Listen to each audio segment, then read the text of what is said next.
अगर आप भी चाहते हैं कि रुद्रपन JR के ऑडियो वीडियो सबसे पहले आप तक पहुंचे तो हमारे चैनल रुद्रपन JR को सब्सक्राइब करें और घंटी के निशान को अवश्य दबाएं। धन्यवाद।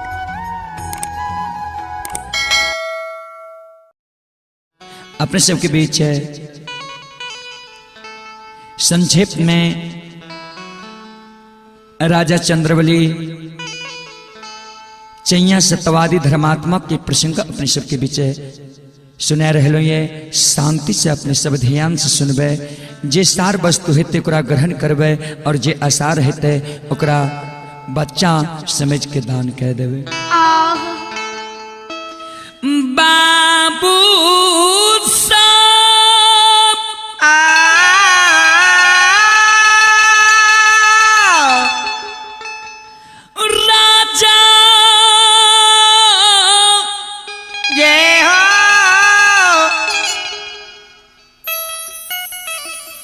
चंद्रबली के अछमी तनगरी में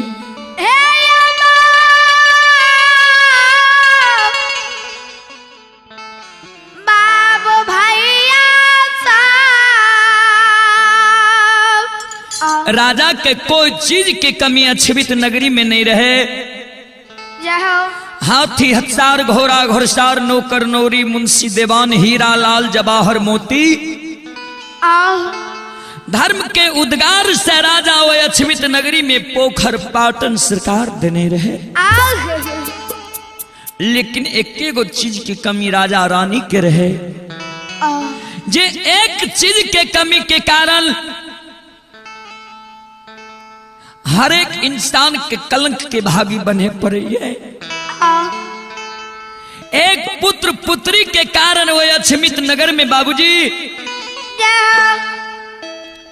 अछमित नगर में साधु संत ऋषि महात्मा संत महंत भोजन ने करे रहे। जय हो निपुत्रा के राज कह के सरकार ओई नगरी से चल जाए रहे। बाबू भैया माँ बहन सब राजा रानी गुरु बाबा पर अछमित नगर में सुरता लगने छे। हे भगवान, हे विधाता, हे परमात्मा, हे पार ब्रह्म परमेश्वर आकाही आयो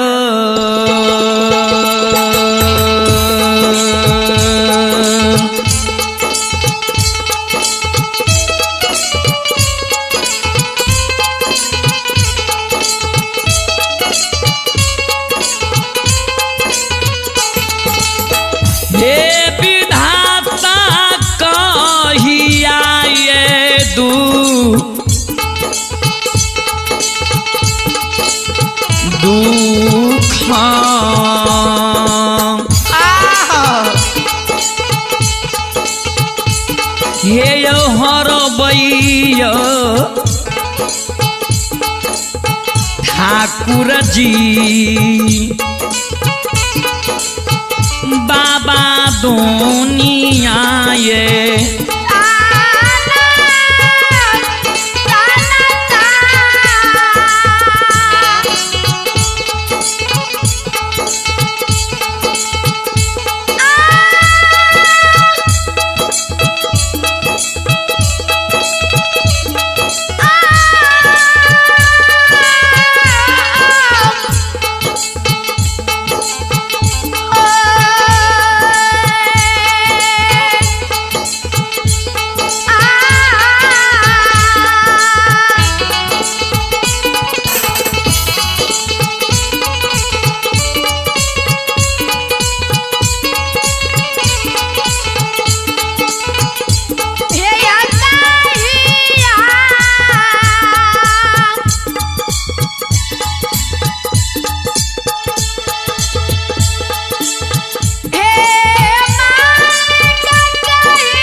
सरकार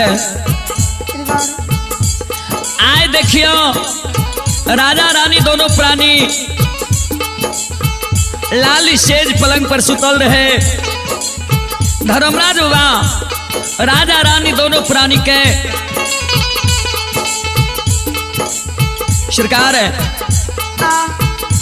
धर्मराज बाबा भवरा के उदाहरण क्या कर स्वप्न दे छे ए राजा ए रानी आए तोहर गुरु महाराज तोरा द्वार बिना दल फूल हकार बिना निमंत्रण के आब रहलो ये गुरु महाराज के भगवान कंचन शरीर तोड़ दिलक ये कोरिया निर्माण क्या दिलक ये चिन्हल अनचिन्ह अपन वीरान बना दिलक ये कोरिया तन लाके गुरु महाराज तोरा द्वार आब रहलो ये कोरिया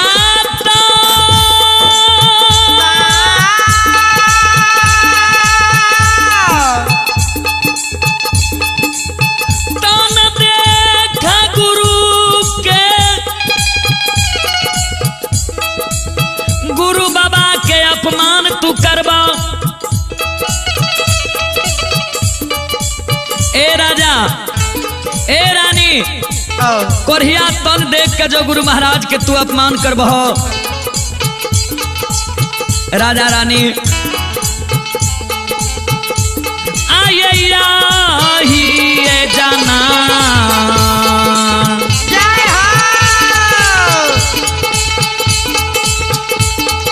जन्म में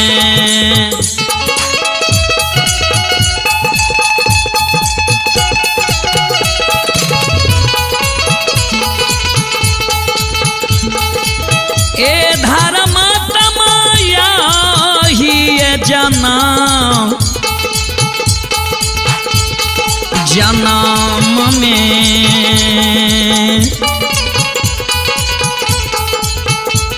आये चुकले रहबो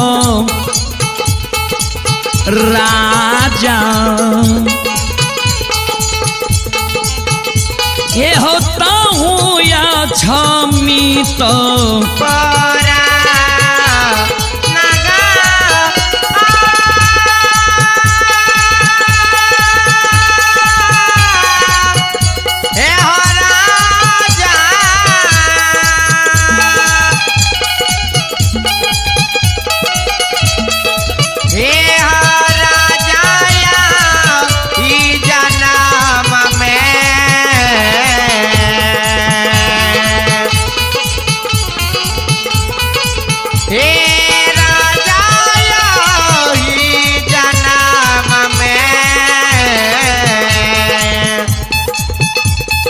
चुकले रहबे राजा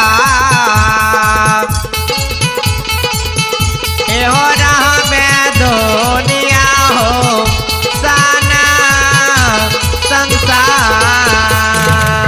राजा राजा ऐ जन्म में तू चुकले रहबा गुरु बाबा के तू कोरियापन देख के अपमान नहीं करी हो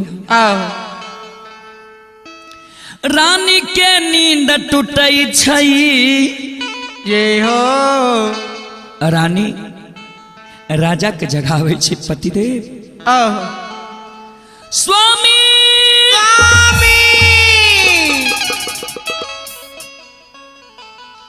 ए बेहुआ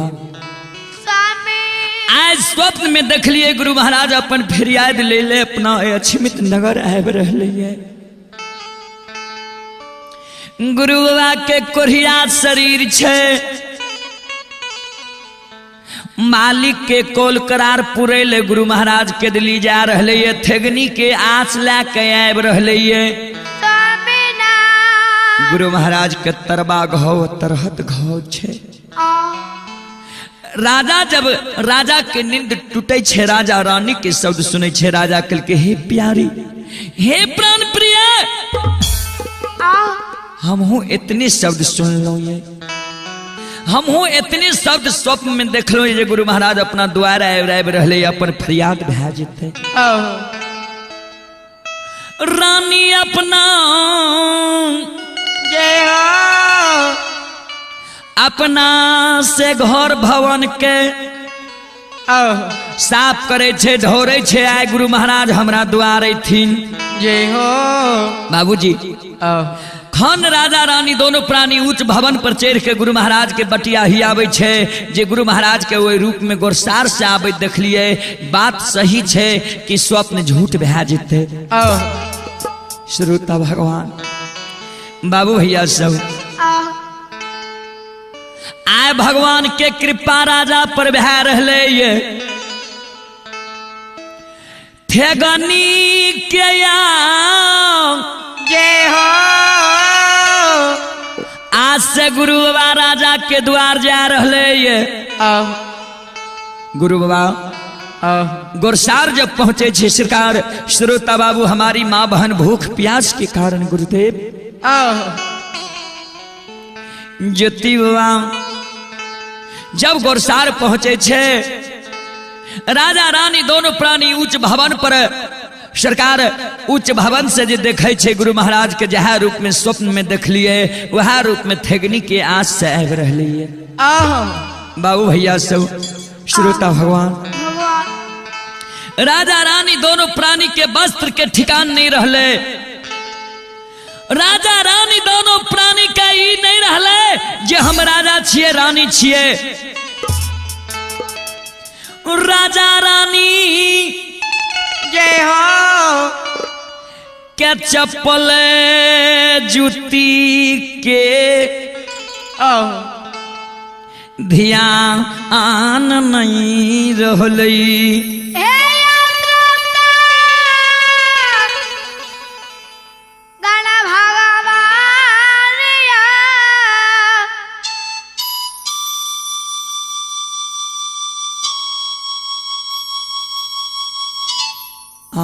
बाबूजी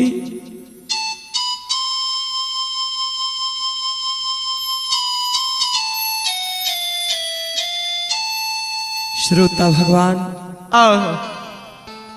राजा रानी दोनों प्राणी उच्च भवन से उतर गए। जय हो गुरु महाराज के तरफ नजर मारिए। श्रोता भगवान बाबू भैया माँ बहन सब बाबा दारा बारा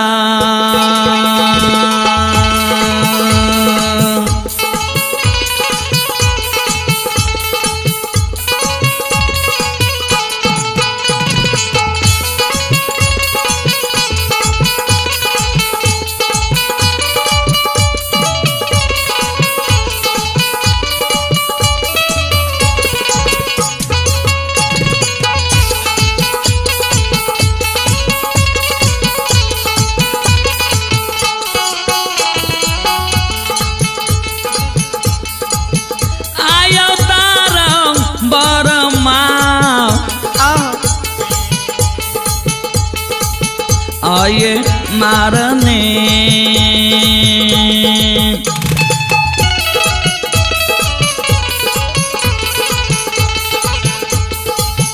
आये जाइए ये राजा रानी आये जाइए गुरु के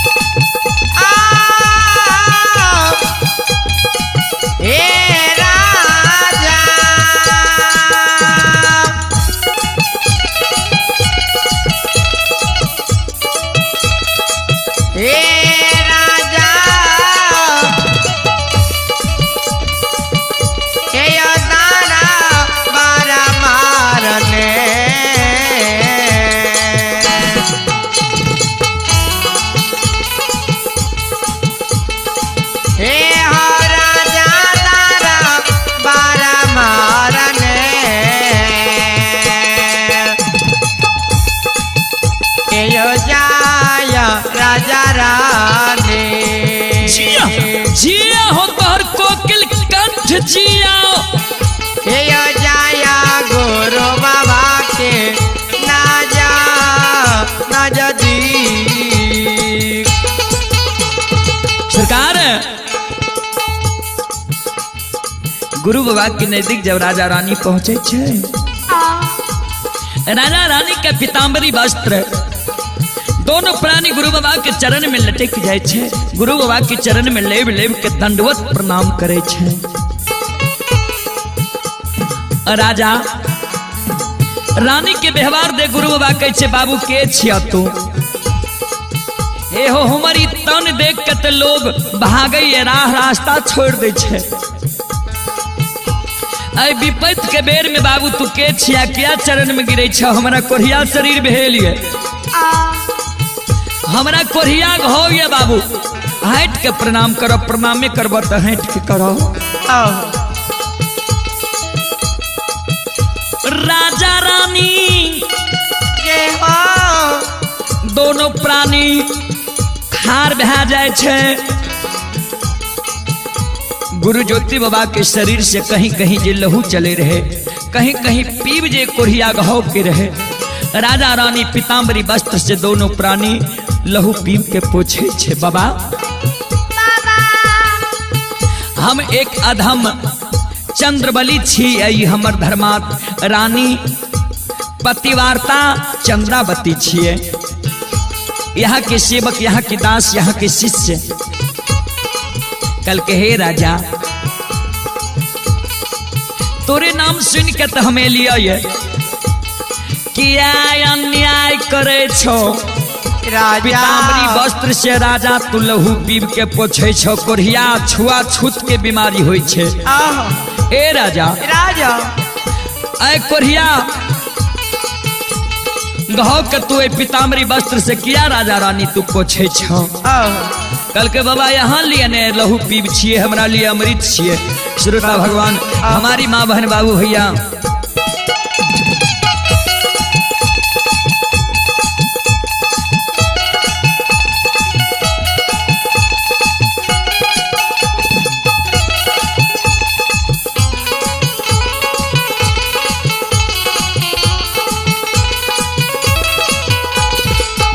सरकार है, सरकार हमारी माँ बहन बाबू भैया सब, राजा रानी दोनों प्राणी सरकार है। गुरु महाराज के जहिना बच्चा सब हकदोली बनाबे वो सामान ला गए राजभवन में ले जाए छे। हमारी माँ बहन बाबू भैया सब गुरु बाबा के राजा रानी दोनों प्राणी चरना मृत ले छे। जय हो किछ चरना मृत पीबैया, किछ शरीर पर छिटैये, किछ गिरही भवन में छिटैये। सरकार जहिना सबरी के भक्ति में भगवान श्री रामचंद्र जी खुश रहे, झूठ बैर के भगवान वो प्रेम के भाव से खाए रहथिन। अब विदुरानी के केला के छिलका भगवान श्री कृष्ण खेलखिन रहे। वह समान है राजा के द्वार, राजा के मान प्रतिष्ठा, राजा के सेवा सत्कार से गुरु महाराज मग्न छे। ने राजा रानी दोनों प्राणी गुरु महाराज के हर्षोल्लास में गुरु महाराज के भोजन के लिए पूछे, नहीं जल के लिए पूछे, गुरु महाराज के सेवा में मग्न ये। अन्य गुरु बाबा के भूख प्यास लागे छे, भूख प्यास सब मिट गए, जे कि भूख प्यास के कारण ही गुरु महाराज राजा के द्वार लिखने रहे। श्रोता भगवान रानी मग्न छई, जय हो आ राजा मग्न छे। वह समय में गुरु बाबा के कदली के याद आवे छे। भगवान तो हमरा कदली लिखने छे, हम राज दरबार में राजा के यहाँ कोना चले लिए। बाबूजी गुरु ज्योति बाबा राजा से कल के राजा अब हम तोरा यहाँ नहीं रहबा, भगवान हमरा केदली कौल करार लिखने ये राजा 14 वर्ष के लिए केदली में रहे पड़ते। अब राजा हम तोरा द्वार नहीं रहबा, अब केदली हम छिल जीवा। राजा रानी जी सरकार श्रोता बाबू ओए अमृत चरना मृत के जे रानी छिटे रहे अपने से गृह भवन में। रानी लग राजा जे छे हे प्राण प्रिय गुरु महाराज तक केदली जाए छे। गुरु महाराज कहे छथिन हम अब तोरा द्वार में नहीं रहबो। रानी आवे छे, राजा एलखिन है गुरु आई के जय हो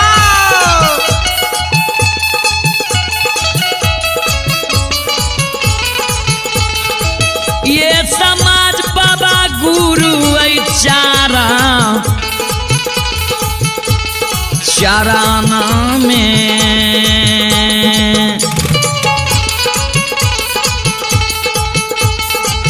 हे यौ गिरै छै राजा रानी हे यौ कानै छै जारा ये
सरकार गुरु के चरण में राजा रानी दोनों प्राणी गिर के कांदे छे।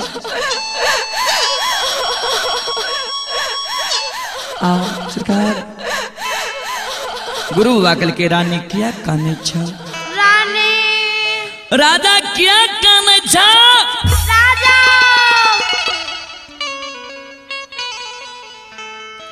कि तोरा अछमित नगर में हाथी हथसार कैम गेलो घोड़ा घोड़सार कैम गेलो कि नौकर नौरी मुंशी देवान कैम गेलो हीरा लाल जवाहर मोती कैम गेलो किया काने छ रानी रानी गुरु महाराज से जवाब करे छे हे गुरुदेव अछमित नगर में नहीं हाथी हथसार कमले नहीं घोड़ा घोड़सार कमले नहीं नौकर नौरी मुंशी देवान हीरा लाल जवाहर मोती कमले कल के तब तो काने किया छो कल के बाबा एके गो कारण ही दुनिया हमर पूरा अन्हार लगाइए बाबा बाबा एक संतान के कारण एक पुत्र पुत्री के कारण ऐ नगर समाज में ननंद गोतनी अरोसनी परोसनी के उल्हन उपराग सहल पड़िए पूरा प्रजा निपुत्रा निपुत्री निपुत्रा राजा निपुत्री रानी कहिए आए राज में कोई साधु संत ऋषि महात्मा संत महंत भोजन नहीं करिए जय हो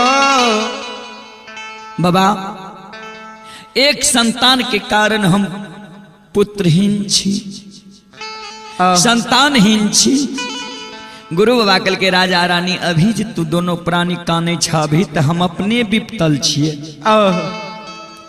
हमारा अपने भगवान कंचन शरीर तोड़ कोढ़िया निर्माण क्या दिल के ये चिन्हलन चिन्ह क्या दिल के आपन वीरान बना दिल के ये कोढ़िया गैत पर गोसे एक दो दिन नहीं एक दो मास नहीं एक दो बरस नहीं 12 वर्ष के दिली जंगल हमरा लिख दिलक है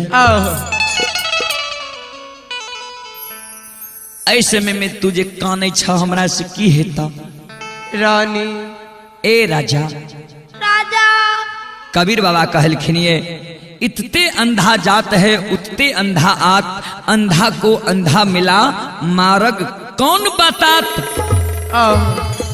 राजा हम हूँ विपैत के मारल तोरो विपैत पड़ल छ हमरा से तोहर विपत्ति नहीं छरेता हाँ छरा जेती है राजा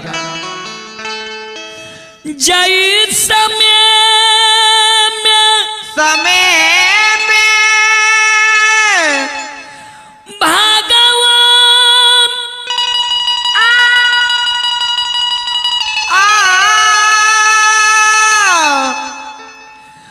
भगवान पोपी हे हरा राजा हो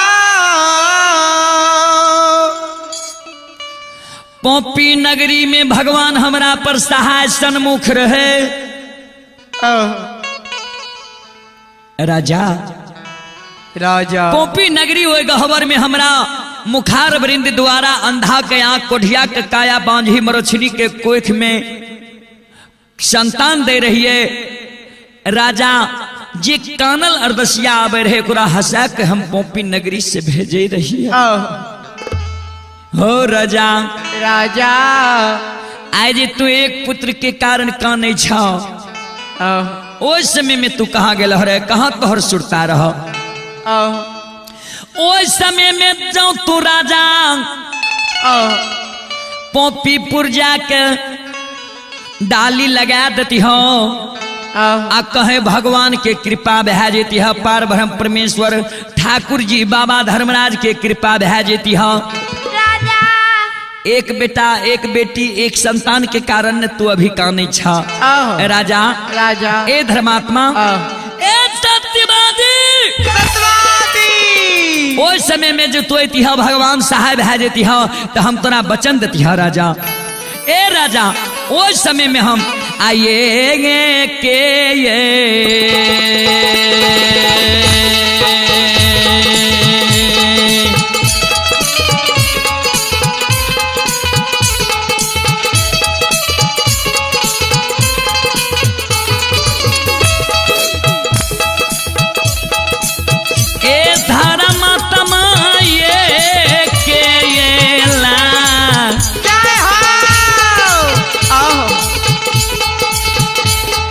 हो लारपू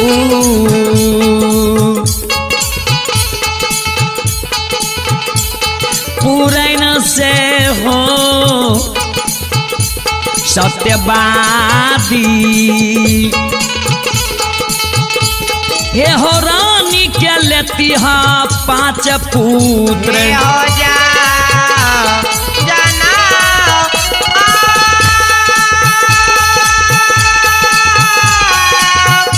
हे हो राजा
सकले समाज बाबू साहब ये भगे त सुने बाली देवी तुल माँ बहन सा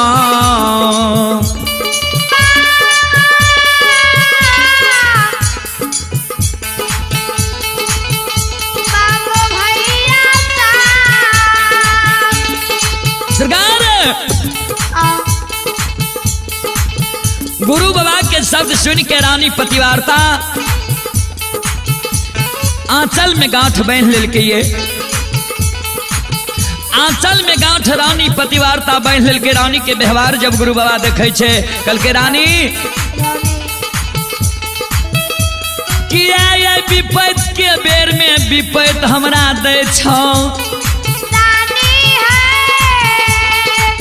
ए रानी तोरा हम वचन नहीं दिलिया उपमा दिलिया जे ओइ समय में दिहा हमरा गहवर भगवान के कृपा भय दिहा 5 गो बेटा एक लहर पुरेन से हेती हा किया तू आंचल में गांठ बांध लेल हो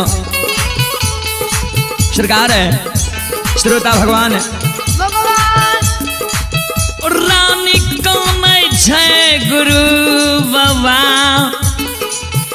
हे गुरुदेव अपने के मुखार से झूठ वचन निकल गए हमरा लिए साँच भै जेते हम ओइ पर विश्वास क्या लो ये कल के रानी हे कलंक नहीं लगाबो झूठ हमरा नहीं बनाबो हम तोरा वचन नहीं दिलिया ये रानी राजा दोनों कर जोड़ के खार छे बाबा हे हो बाबा हमरा विश्वास से तो जरूर रानी के कोख से 9 महीना 13 दिन 27 मिनट 37 सेकंड के बाद 5 गो बेटा जन्म लेते ए बाबा सरकार कभी कहलखिन ये मोको कहाँ तू ढूंढो रे बंदे मैं तो तेरे पास में ना कावे में ना कैलाश में ना व्रत उपवास में ना मंदिर में ना मस्जिद में बाबूजी नहीं भगवान कैलाश में छे नहीं काशी में छे नहीं व्रत उपवास में छे अंत में कहलखिन ये कहे कबीर सुनो भाई साधो मैं तो हूँ विश्वास में विश्वास जब पत्थर पर विश्वास रोप लेबे श्रद्धा रोप देवे तो जरूर पूरा भै जात श्रोता भगवान हमारी माँ बहन सब ध्यान देवे प्रहलाद के कहल के आज बोलो तुम्हारा भगवान कहाँ है वह समय में प्रहलाद कहल के रहे हे पिताजी हमर भगवान हर जगह रहे छे हम में हमरो में छे तुम में यहों में ये खरे खम्भ में खम्हा जे ये खरग खम्भ में यहाँ के खरग में ये और खम्हा जे खड़ा ये इहो में ये बाबूजी कल के आज तुम्हारे भगवान को देखेंगे जब खरग उठेल के खंभा फाड़ के भगवान के आवे पड़ले हे श्रोता भगवान हे हमारी माँ बहन सब राजा रानी के विश्वास है गए राजा रानी गांठ बांध लेल के गुरु महाराज कल के राजा झूठ वचन के तू विश्वास क्या लेल हमरा झूठ नहीं बनी हो बाबू साहब वही दिन रानी विश्वास क्या लेल के गुरु बाबा कल के राजा कोना हम मानब विश्वास तोरा भेलो ये 5 गो बेटा के निछावर 5 गो तोरा जानवर कौला करे पड़ता वो जानवर कौला क्या दह तब हम बुझ जेबे जे तू सही में विश्वास क्या लेल हो बाबूजी श्रोता भगवान के यो भगती के यो रसिलवा यो भगती के यो रसिलवा यो बाबा छियै दुलरुआ काली हे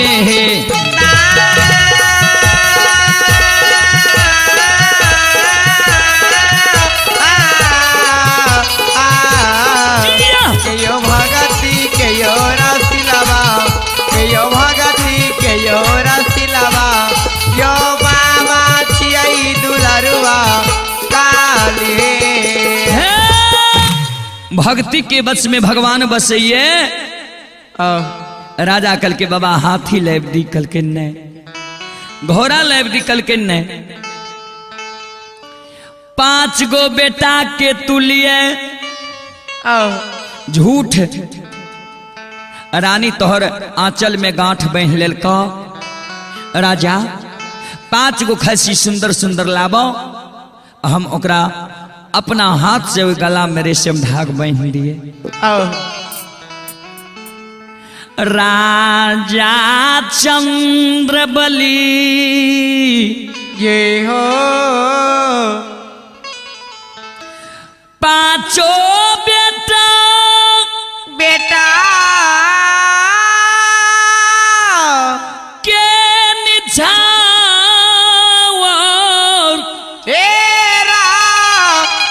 राजा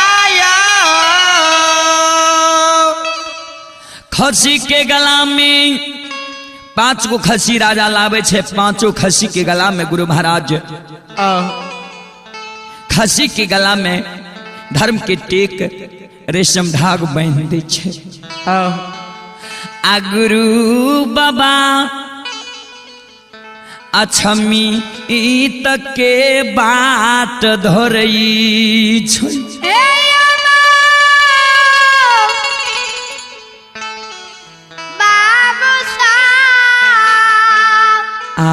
सरकार गुरु महाराज जब केदली के बाट धरे छे, राजा रानी दोनों प्राणी आधार ने गुरु महाराज के जा रहे। रानी और राजा के आंख से आंसू गिरे छे। हे गुरु महाराज, हे गुरुदेव, हम कोना जानबे कि अपने आय केदली से हमरा द्वार आब रही। केदली से गुरु महाराज घुरबे तो हमरा द्वार अबे ने।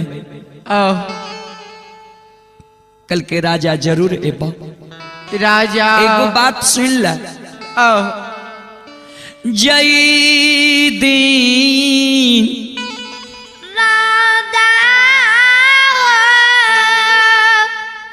खसी गला के रेशम धाग टूट जा, ओई दिन बुझ जइहो आ हमर गुरु महाराज हमरा द्वार अइते। राजा हम आवे के तोरा प्रमाण देने जाय छियो। खसी जय दिन तोरा द्वार एबा, खसी गला के रेशम धाग टूट जेता, खसी गहवर में जाके प्रणाम करता, खसी केदली के बाट हिएता, आ आंगन में सुखल तुलसी हरियर कचोर भे जेता।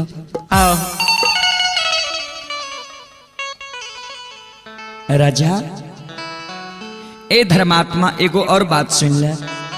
खसी के गला में जे रेशम धाग धर्म के टेक हम बांध देलिया, ये बिना हमरा से टूटे वाला नहीं छे। जाओ हम नहीं एबे अछमित ताई नहीं टूटता।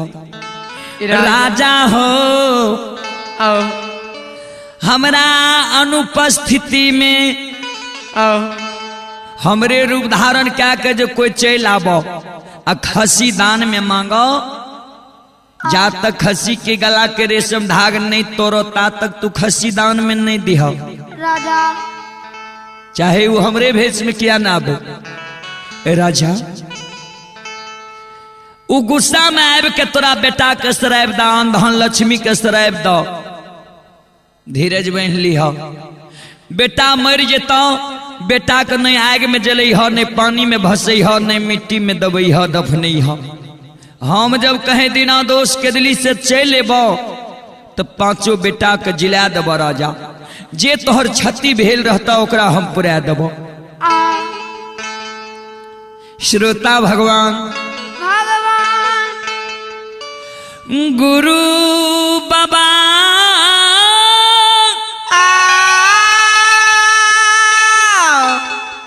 सब बचन कई के बाबू भैया राजा रानी दोनों प्राणी के समझा के केदली चल गेलई।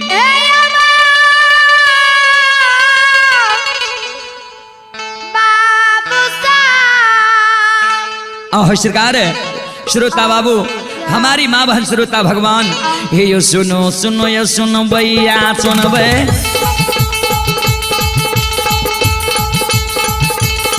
हे सुनो सुनो सुनो भैया सुनो भाई।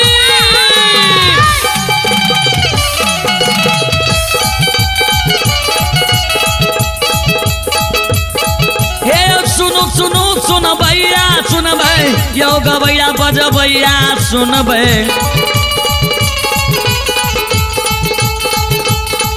आये माँ बहना ये ध्यान से सुनब, धर्म के बात ध्यान से सुनब, ये मालिक के लीला के सुनब, ई मालिक यन रुपया छियै।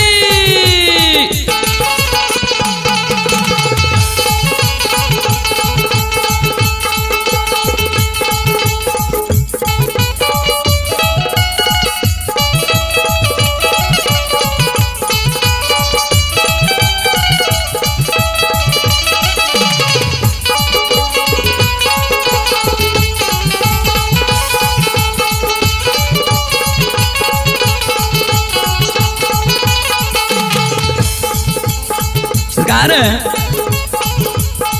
श्रोता भगवान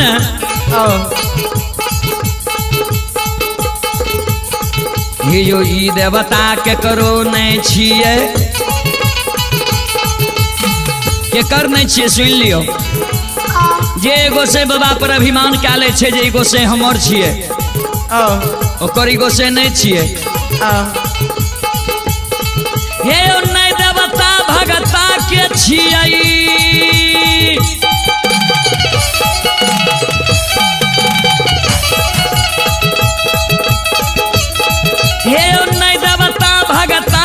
छिए नहीं देवता पजियार के छिए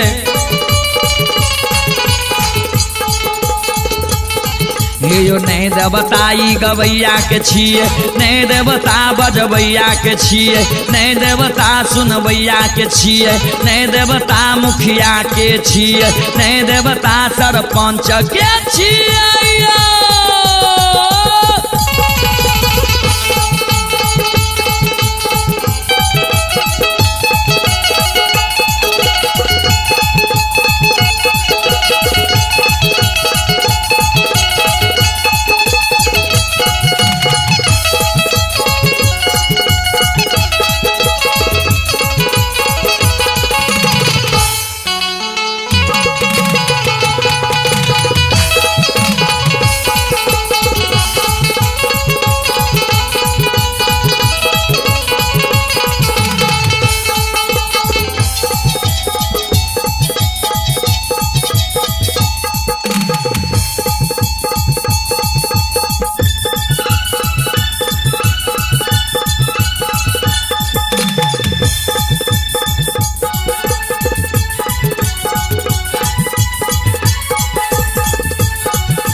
बाबूजी श्रोता भगवान ई गोसाई छिए के कर कवि लिखलखिन गोस्वामी जी लिखलखिन जाके रही भावना जैसी प्रभु मूरत देखी तिन्ह तैसी जकर जेहन भावना ये वह रूप में भगवान वे भक्त के दर्शन दे छे। बाबू भैया माँ बहन सब हे गे माय दुर्गा गए हरदी थान के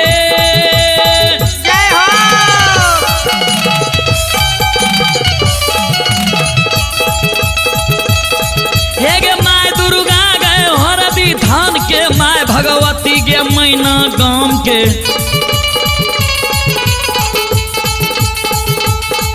ये माय चंद्रिका गई विराटपुर के माय भगवती दीवारी थान के माता रा गए महिषी गांव के माय गंगा गए मानसी घाट के माय कत्यानी के रेलवे काट के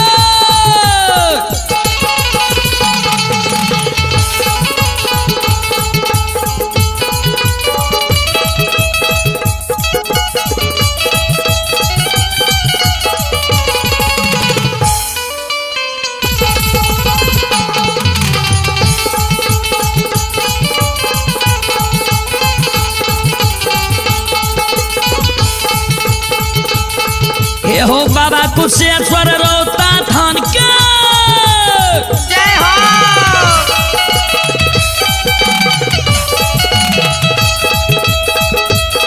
हे हो बाबा कुशेश्वर रोता थान के बाबा कारू महपुरा ये धाम के ये हो बाबा खेदन सुखासन गाम बाबा ये रघुनी सुगमा गाम के बाबा बालचन बीरी गमेल के बउआ बख्तर गढ़िया गाम के बाबा विशु ये पचरासी के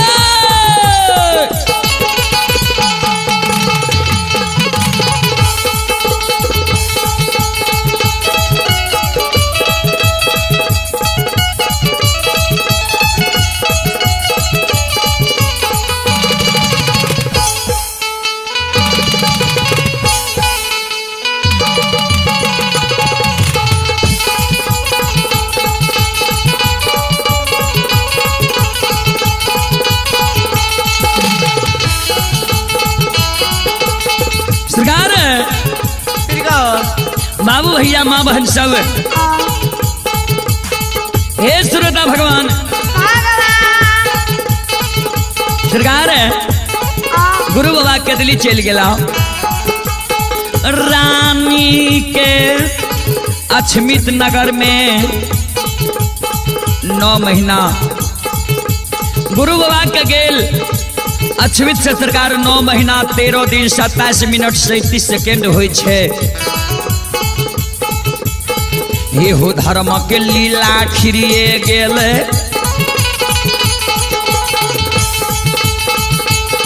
हे हो धर्म के लीला खिरिए गेल।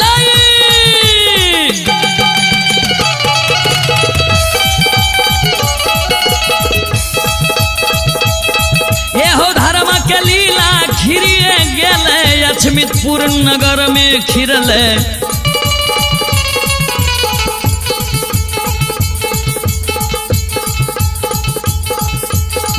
बाबूजी रानी चंद्रावती के सरकार अछमित नगर में रानी के कोख से पुत्र के जन्म होले जा रहे है। बाबूजी श्रोता भगवान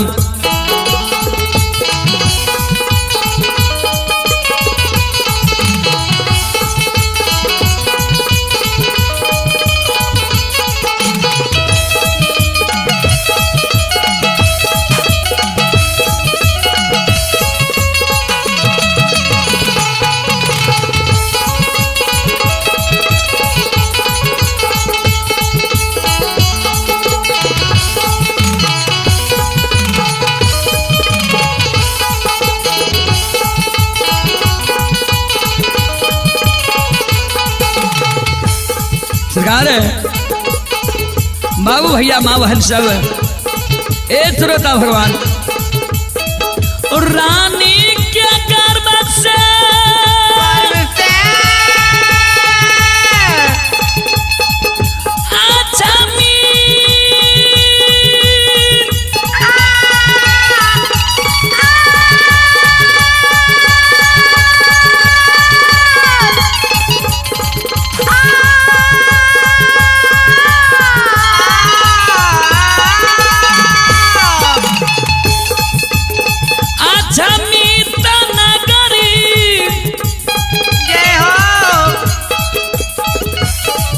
में 5 गो बेटा के जन्म भै रहे सरकार।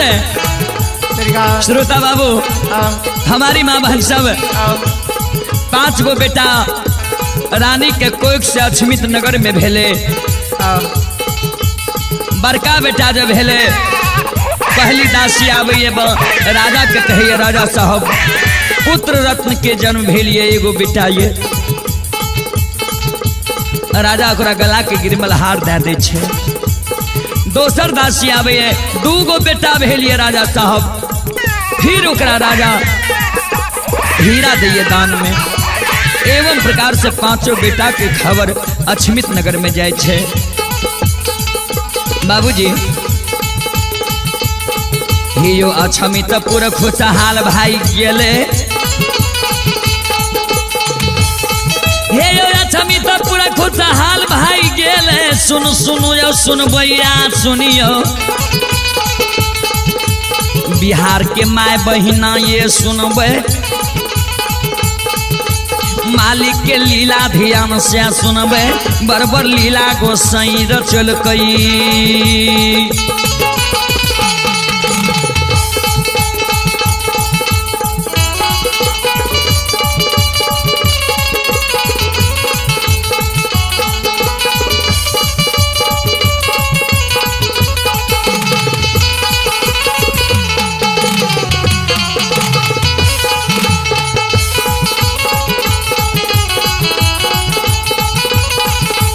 सरकार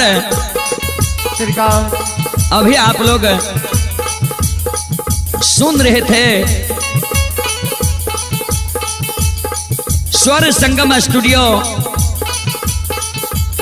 के सौजन्य की ओर से माँ भगवती लोग अथा भगत मंडली गायक रुदल पंजियार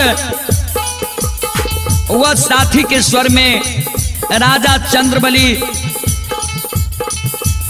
सत्यवादी सैया प्रसंग भाग 1।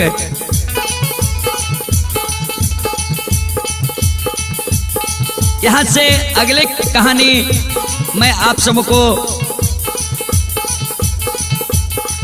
सबको भाग 2 में सुनाऊंगा। श्रोता भगवान, माँ भगवती लोगा था भगत मंडली गायक रुदल पंजियार, ग्राम पोस्ट बेलवारा, थाना सिमरी, बख्तियारपुर जिला सहरसा। हमारे साथी सहयोगी हैं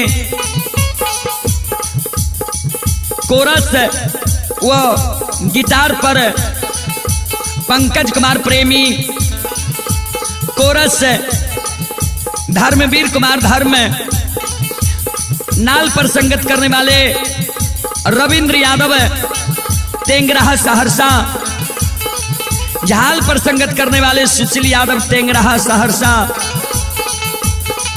और पेड पर संगत करने वाले मुरलीधर जी कुर्सेला कटिहार। बाबूजी, श्रोता भगवान, मैं सभी श्रोता भगवान माँ बहनों से गुजारिश करता हूं कि आप लोग जरूर इस प्रसंग को सुनकर पुण्य के भागी बनेंगे, और मुझसे जो भी त्रुटि गलती हुआ होगा उसे आप लोग क्षमा करने की प्रयास करेंगे। इससे आगे का प्रसंग में राजा चंद्रबली सत्यवादी भाग 2 में सुनाने का प्रयास करूंगा। बाबूजी, श्रोता भगवान, आयो धारा मई के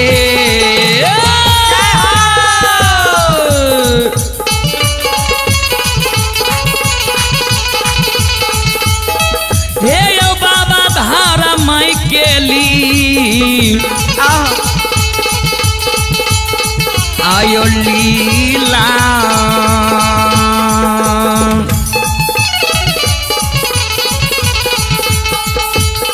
आये मैया बहिन सब धर्म के ली आये लीला,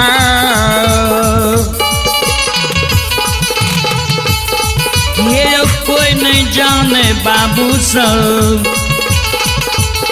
ये नहीं जाने दुनिया ये